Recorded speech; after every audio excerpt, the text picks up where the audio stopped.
welcome to episode 77, part 2 of Africa's premier sports video podcast, the Three Quarters Podcast.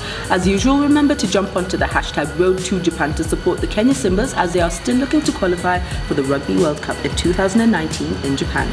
I'm Jemima Duffield. And I'm Ngara Kamuya. So, we start off with Kenyan rugby history.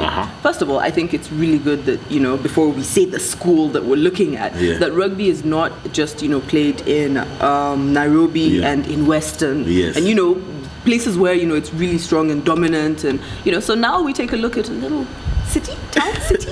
It's actually gazetted to be a city. Yeah. You're right. Yeah. So, city of Nakuru. Yep. And we head there to Nakuru High School. Yeah. Nakuru High School is our school today. It's founded in 1927. It was the Francis Court High School. For those of you who don't know, the viewers who don't know our geography/history, of course, Nakuru is part of what used to be known as the White Highlands. To date, you still have a lot of white people living there. And as a result of that, of course, Francis Court High School, which then later on became Nakuru High School after Kenya attained independence. So Nakuru High School rugby has been pretty dominant in their history. They have represented Rift Valley Province a couple of times at the national school games. I think most recently for me, what I remember is that they won the national championship in 2004 and 2005. So pretty decent rugby playing school. And just a couple of people I'd like to mention, notable alumni. Of course, the most popular as we speak right now is Kelvin Omio, popularly known as Kichwa, who plies his trade at Cabras. Yes. Cabras Sugar I was like, FC. where does he play now? Yeah. Cabras Sugar FC. There is a gentleman by the name Davis Nyaringe. It's funny, many guys know him by his nickname. He used to be called, or guys used to call him Jaws. He used to play for Strathmore. There's Hastings Nyariki, popularly known as Camfo, who also played for Strathmore. So Hastings Nyariki, Davis Nyaringe, and Kelvin Omio were part of that dominating team of 2004 and 2005. 2004, I remember they beat St. Mary's in the finals, a team that had Biko Adema and Spencer Fondamia. And then in 2005, they beat a Nairobi school team that had the likes of Teddy Salano. Teddy Salano was actually the one who captained that Nairobi school team. So that's our team for today, Nakuru High School. So then we move on to more pressing matters. Yes. Oh my word. So, hashtag Simba Amechoka. Yeah. That's what's trending at the moment. And it's, in light of the recent, let's say, happenings from the union. Yeah. I mean, coach in, coach out. Yes, because, they're like seasons. Yes. Coach in, coach out. We've seen issues. We've seen allowances being paid late, as much as 2 years later or a year later or months later. Yeah. And it's just gotten to the point where, of course, the players have been complaining for a while. This is whether you're talking about sevens, whether you're talking about 15s, and that's male and female. Yes. I'm sure, Chipu at some point had the same problems, when you're going to the point where you have to, ask the public to help raise funds to buy boots, things like that. And it's just gotten to a point where even as the supporters, people are tired. Yes. People are they're like, we can't keep doing this. Yeah. You think things are going well, but, no sooner had you. Yeah. You go back to the way things were. And, you take one step forward, you take 5 steps back. We can't keep operating with, like this. What do you think is the problem at the union? Let me start by what has resulted in this. Yeah. So Brand Kenya, which is a state corporation, decided to sponsor the sevens team to a tune of about 20 million shillings. This was to be paid, 4 million was disbursed and was to be paid, each player, sevens player was supposed to get 100,000, a bonus of 100,000 shillings. So when they went the money was supposed to hit their accounts before they went for the London leg of the sevens. It didn't. And they had been told it was going to hit their account before they went for the Paris leg. Yeah. When they got to Paris, the money was not there. And so the Kenya Sevens team decided to black out the sponsorship. As a result of that, of course, the government of Kenya was mad, and it became a fiasco. So in the course of last week, Tourism CS Najib Balala cancelled the contract and said that,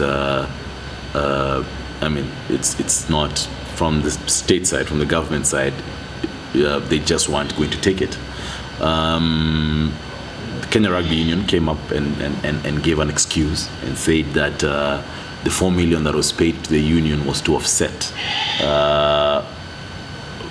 offset debts that they had. And as a result of that, that's why the money didn't come in. The union decided to reprimand someone, and in their infinite wisdom, which I put in quotes, they decided to get rid of Sevens head coach Innocent Simiyu. And of course, that's what blew everything over, and the noise came out.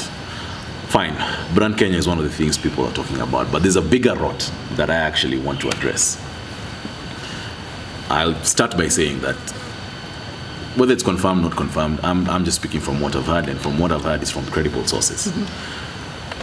In January this year, I was having a drink with someone who told me that the union, he had been told by somebody in the union that the union had been given 128 million shillings by the government of Kenya.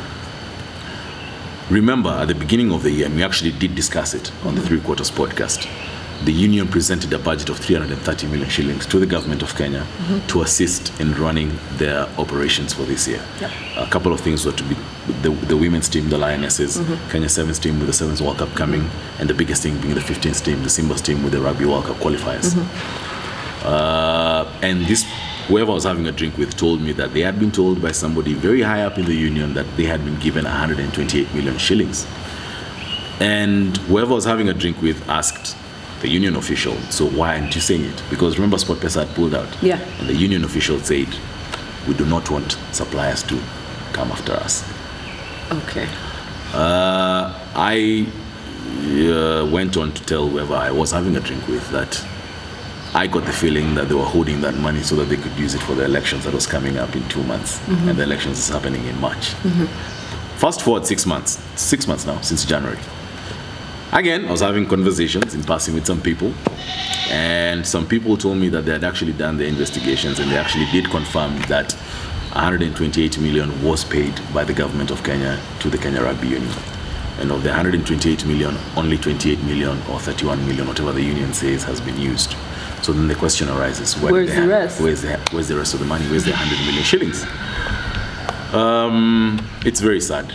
And it's disgusting. That's the word I must say. It is very disgusting at what's happening at the union.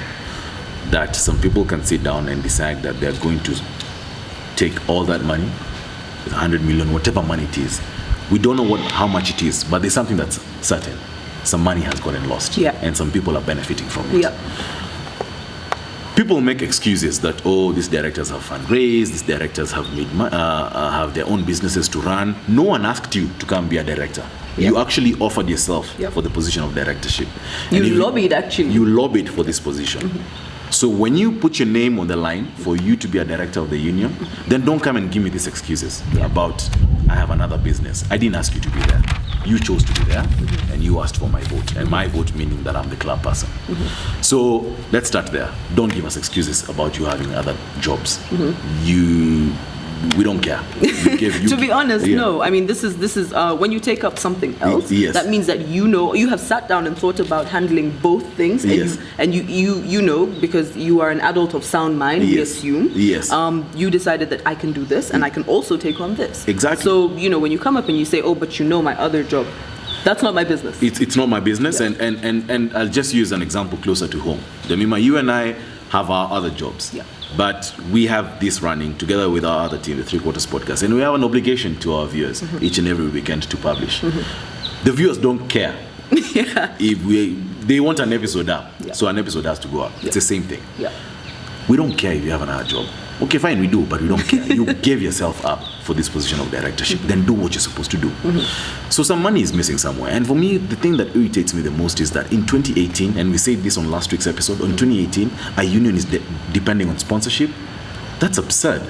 And if you want to justify using sponsorship in 2018, then you don't deserve to be in that union. Where we are right now, sports is a business, and this union should be running like a business. We should be generating enough income to cater for this nonsense. When you don't have sponsors, we all go into the red. And I'm pretty sure these directors are still earning their money. So this is the bigger rot that's in the Kenya Rugby Union. I can tell you categorically, and I know this for a fact because I've actually had conversations with some of these sponsors. Sponsors are running away from Kenya Rugby, not because of anything else, but the rot that is in Kenya Rugby and the directors that are in Kenya Rugby. We know 3 years ago, one of the biggest sponsors came and said, unless they get rid of somebody on that board, they were never going to sponsor. Yep. So the rot is in Kenya Rugby, and that's where the problem is. But on the other hand, I'd like to appeal to the fans that we have always said on the Three Quarters podcast, yes, our union is letting us down. We have repeatedly said week in, week out at the rot that's in our union, and they are letting us down. But our players should not take the brunt for that. There's been talk about boycotting the game over the weekend, Kenya versus Zimbabwe. I don't think it's fair to the Kenya Simbas. It's not fair for them in a World Cup year to play in an empty stadium. While I do feel for them, and look, whatever decision they decide to take as a Kenya Simbas, we are going to support them, because the truth is they have gone through so much. The sevens players, not as much, but the 15th players have gone through so much. And whatever decision they take, yes, we're going to support them, but we also do appeal to them. You're playing for the fans. Don't play for this union.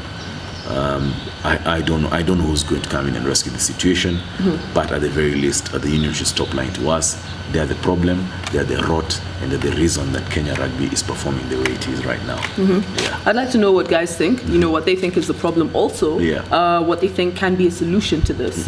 Because at the end of the day, we'll say whatever we'll say, but we need a solution. Exactly. And we all need to stand united with the solution and hope that, or work towards a better rugby nation, basically. That's true. For tomorrow. That's true. So now we move into international rugby scene, where we look at the test matches. And we had South Africa versus England for the third time, and finally England grind out a victory. They end their losing run, won that 25-10.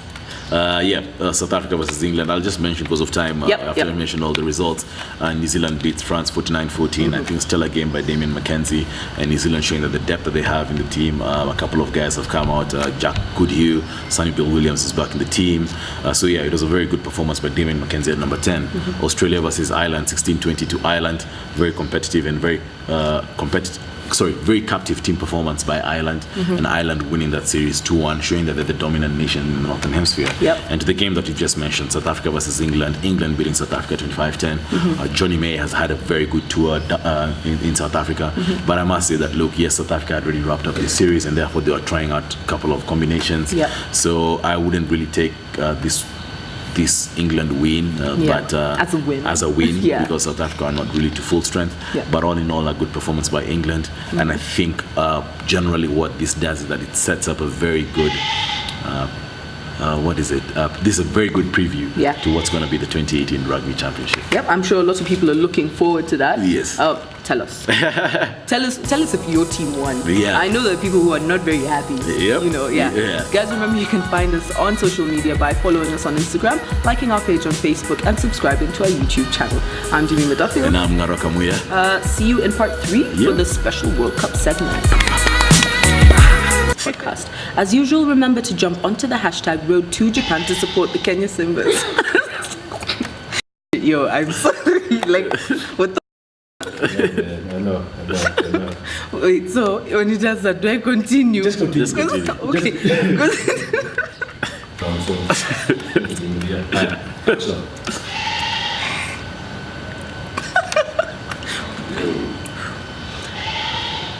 Hey everyone, welcome to episode